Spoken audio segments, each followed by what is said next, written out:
آج میں اپنے چینل میک ٹی وی پہ محمود غزنوی اور سلطنت غزنی کے بارے میں بیان کروں گا۔ امیر فائق محمود غزنوی سے مقابلے کے لیے فوج بھرتی کر رہا تھا کہ تیاریوں میں مصروف تھا کہ اچانک قدرت الہی سے اس کا انتقال ہو گیا۔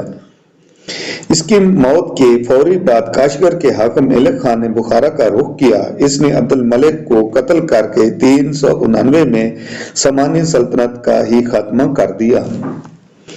محمود غزنوی نے اس موقع سے صحیح فائدہ اٹھایا اور خراسان کا وہ علاقہ جو نوح بن منصور نے اسے انعام میں دیا تھا پھر واپس لیا، اسے اپنی سلطنت میں شامل کر لیا۔ اب خراسان سلطنت غزنی کا حصہ تھا۔ یوں سلطنت غزنی کا دائرہ وسیع تر ہوتا چلا گیا۔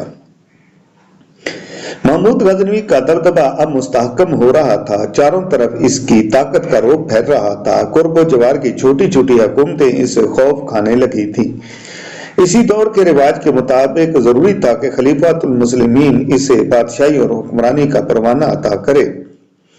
محمود غزنوی نے بھی اپنی حکومت اور سلطنت کی توثیق کے لیے اپنا سفیر بغداد بھیجا، جو خلیفۃ القادر باللہ کے لیے شاندار تحائف اور خلت لے کر گیا تھا۔ خلیفۃ المسلمین القادر باللہ نے بھی جواب میں خلت بھیجا اور سلطان محمود غزنوی کی امارت کا فرمان بھی جاری کر دیا۔ 390 ہجری وہ سن ہے جب محمود غزنوی نے ہرات پر قبضہ کیا اور سیستان کے حکمران خلف بن احمد کو اپنا خراج گزار بنا لیا۔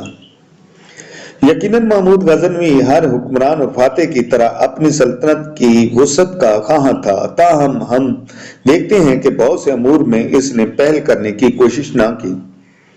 محمود غزنوی کو سامانی حکومت کا جو علاقہ ملا تھا وہ دریائے جیہوں تک تھا، دوسری طرف ماورائے نہر میں خان قابض تھا۔ یہ علاقہ اس سے پہلے سامانی حکومت کے ماتحت تھا۔ سامانی حکومت کے خاتمے پر کاشغر کے حکمران ایلک خان نے اس پر قبضہ کر لیا۔ محمود غزنوی نے اس سلسلے میں کسی قسم کی چھیڑ خانی نہیں کی، بلکہ اس نے ایلک خان کو تحائف روانہ کیے تاکہ دوستی استوار ہو سکے۔ ایلک خان والی کاشغر نے خود چھیڑ خانی کا آغاز کیا اور حیرت ہوتی ہے کہ اس نے ایسا کس موقع پر کیا اور کتنے اہم رشتوں کو نظر انداز کر کے کیا۔ محمود غزنوی نے امام ابو طیب سہل بن سلیمان کو تحائف دے کر ایلک خان کے پاس بھیجا تھا۔ کہا جاتا ہے کہ وہ تحائف اتنے قیمتی تھے کہ ایلک خان کے درباری انہیں دیکھ کر حیران رہ گئے۔ ان کے دلوں پر سلطان محمود غزنوی کی شوکت اور دولت کا بے حد اثر ہوا۔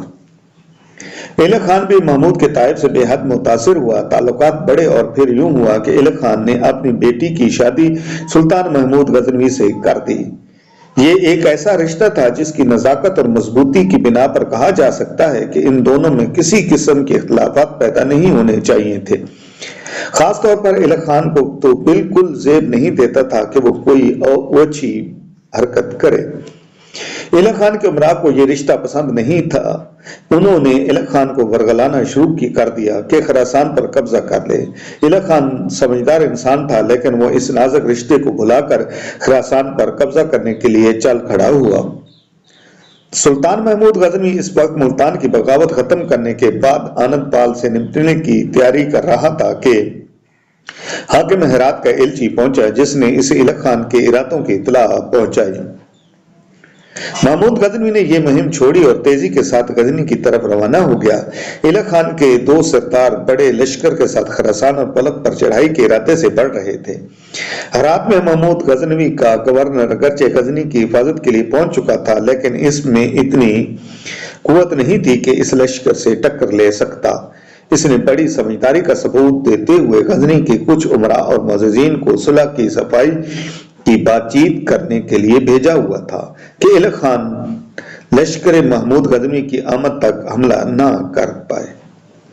محمود غزنوی آندھی اور طوفان کی طرف پہنچا۔ غزنی میں دم لے کر اس نے اپنی فوج ترتیب دی اور بلخ روانہ ہو گیا۔ ایلک خان چاہتا تو اب بھی معاملے کو سنوار سکتا تھا، لیکن وہ بہکاوے میں آ کر اب بھی مقابلے کے لیے کھڑا تھا۔